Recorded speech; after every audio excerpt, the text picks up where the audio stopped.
Hey, welcome back. I'm here with Kiyoshi Spencer. We're documenting some of the history about the AOKK, the AOKK style of Isshin-Ryu and some of the fundamental principles that we govern the system by.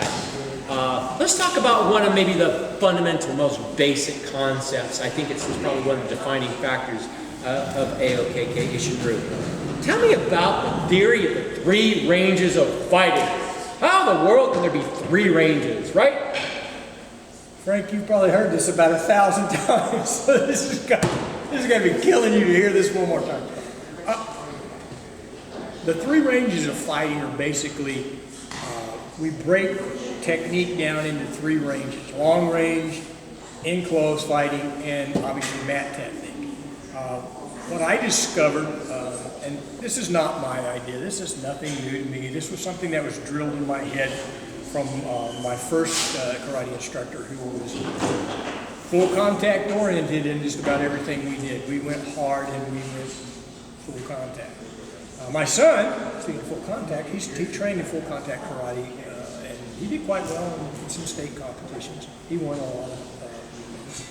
But anyway, the three ranges of fighting, I was fundamentally proficient in range one, which is punching, kicking, that kind of stuff. It's called long range. That's where you're moving laterally, side to side, and you're keeping the person with punches and kicks, mainly punches and kicks, long distance. The rule of thumb with legs is longer and stronger, so we had a plethora of kicks and a plethora of punches. That's my range. Plus, we've incorporated the stuff that I trained as a child with a jab, cross, flicker jab, power jab, elbows, knees, and that kind of stuff. Well, the jab, cross, and hooks, that all comes into range one, mainly footwork and how to get in and out. Also range one, you learn to recognize the fighter you're fighting. Is he a striker? Is he a grappler? And you take them out of the range where they're comfortable. If it's a judoka, you don't want to be in range two because he's going to put you on your back. I learned the hard way about the three ranges of fighting. I was proficient in range one, and I knew throws. I remember I trained with my dad a little bit, so I knew fundamentally how to take care of my throws. I knew how to sprawl and that kind of stuff. Actually, I knew ukemi back falls by that time. So I had a kumite with a judoka, and he was a top flight judoka. He trained and he competed. It was very good, and it was a matter of seconds. He put me on my back, and I went, oh. I realized the value of in-close range two fighting. Elbows, knees, headbutts, and the grips. Our grips are different than the judoka's grips. The judoka, the first grip I learned was my dad had his sleeve and lapel, and that's how we played randori. But when I moved into my first instructor's teaching, the grips were underhooks, they were duck unders, they were sprawls, they were marotagiri, double leg takedown, single leg takedown, tani otoshi, ukiwaza. So when we moved into range two, I learned a lot of different throws. Why would you underhook? Why wouldn't you just grab the gi? Well, we do. Okay. We don't just underhook. That's one of the, when you're in fighting and you're grappling, and if you're fighting a boxer, he's going to hook up.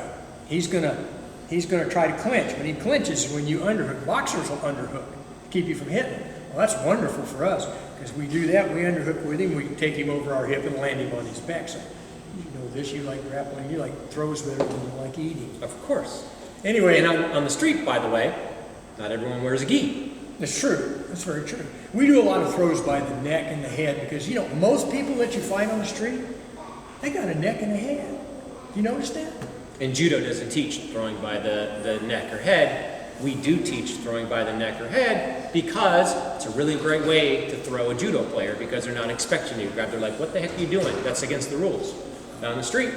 We also teach throwing from a choke because old jiu-jitsu, when they put you in a choke, that wasn't the end of the fight. They put you in the choke and then they put you on your back and then they tie your hands up and they take you out to jail. That's what the old palace guards would do. So we're old school in that respect, that we do a lot more impact training, would you say? Yeah, but you see, I'm not understanding what you're telling me here, right? Because you're saying long range, jab, kick, right? Assuming I'm against a grappler, right? I don't want to grapple with a grappler, No. so I'm going to punch him in the head, I'm going to kick him. And move. Range 2, elbows, knees, because I'm in tight, like, because I don't want to punch a kickboxer, right? I want to elbow and knee a kickboxer. I want to in on his range. Range 3, I want to throw him, I want to be on top, right? I want to pound him. So if it's a boxer, I want a boxer on his back, right? I get all that. And kickboxer on his back. This is Isshinryu Karate. Okay. Karate is punching and kicking. Where are the throws? Where's the, but this is heresy.